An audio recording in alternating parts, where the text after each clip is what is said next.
बिस्मिल्लाहिर्रहमानिर्रहीम। शुरू करते हैं अल्लाह पाक के पाक नाम से जो नहायत ही मेहरबान और शफकत करने वाला है। वियर्स में हूं तलहा ज़ियाबासी और आप देख रहे हैं हमारा यूट्यूब चैनल AR कंसल्टेंट। पिछली एक वीडियो में मैंने बड़ी तफसीलन उन लोगों को आगाह किया था जो पाकिस्तान से बाहर बरसरे रोजगार हैं या किसी भी हवाले से इस मुल्क से बाहर रहते हैं और वो वहाँ से कनाडा विजिट वीज़ा पे अप्लाई करना चाहते हैं। अक्सर उन दोस्तों की क्यूरीज आती थी, तो मैंने बड़ी तफसीलन उन दोस्तों को मालूमात दी थी कि आप वहाँ से कैसे कनाडा विजिट वीज़ा पे अप्लाई करते हैं और वहाँ से कनाडा विजिट वीज़ा पे अप्लाई करना मुमकिन है। तफसीलन सारी चीज़ें उनको बताई थी, क्या आपको डॉक्यूमेंट्स रिक्वायर्ड होंगे, क्या वहाँ प्रोसेस होगा, स्टेप बाय स्टेप सारी चीज़ें बताई थी। तो दो चीज़ें पिछले मौजू में रह गई थी जो आज मैं बताना जा रहा हूँ। आपसे गुजारिश है इस वीडियो को स्टार्ट से लेकर एंड तक देखें ताकि कोई भी ज़रूरी चीज़ मिस ना हो।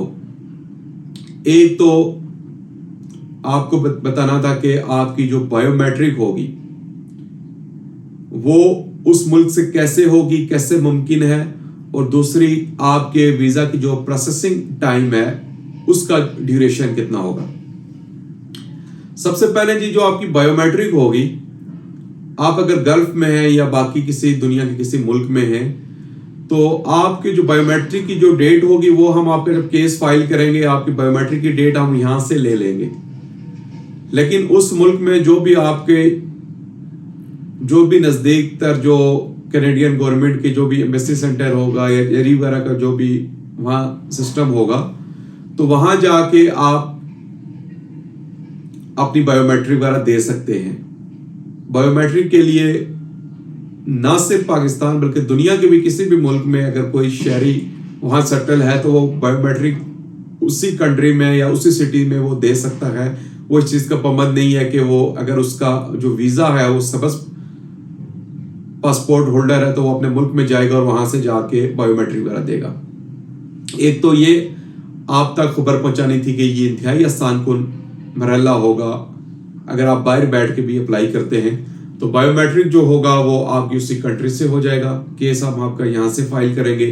हाँ, ये बात आपने याद रखनी है कि जो बायोमेट्रिक की फ़ीस होगी, मिसाल के तौर पे यहाँ अगर बायोमेट्रिक की $185 फीस है, 10% गवर्नमेंट का टैक्स है, या जो मुख्तलिफ जो उनके और टैक्सेस हैं या क्राइटेरियाज हैं वो हर मुल्क का अपने हिसाब से होगा।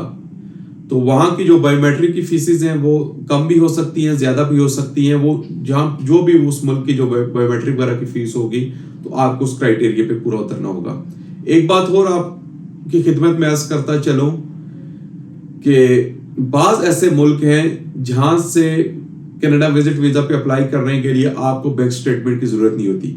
हाँ, अगर आप गल्फ से करना चाह रहे हैं तो गल्फ के जो मोस्टली ममालिक है, बल्कि आप कह सकते हैं मोर देन 90% जो कंट्रीज हैं उनके लिए बैंक स्टेटमेंट चाहिए होती है। यूरोप के कोई चंद एक ममालिक ऐसे हैं कि जहां से आप कनाडा विजिट वीज़ा पे अगर अप्लाई करना चाहते हैं तो आपको बैंक स्टेटमेंट की ज़रूरत जो है वो दरकार नहीं होगी।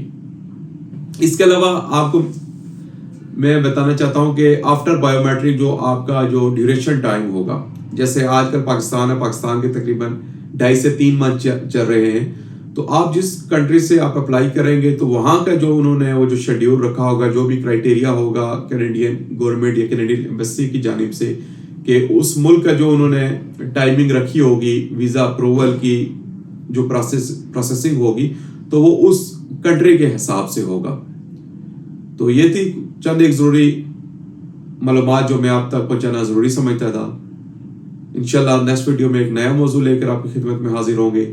इस हवाले से अगर आपको किसी भी किस्म की कोई इंफॉर्मेशन मज़ीद चाहिए तो नीचे दिए गए नंबर पर आप हमसे रब्ता करें। इंशाल्लाह हम आपको इंफॉर्मेशन देंगे।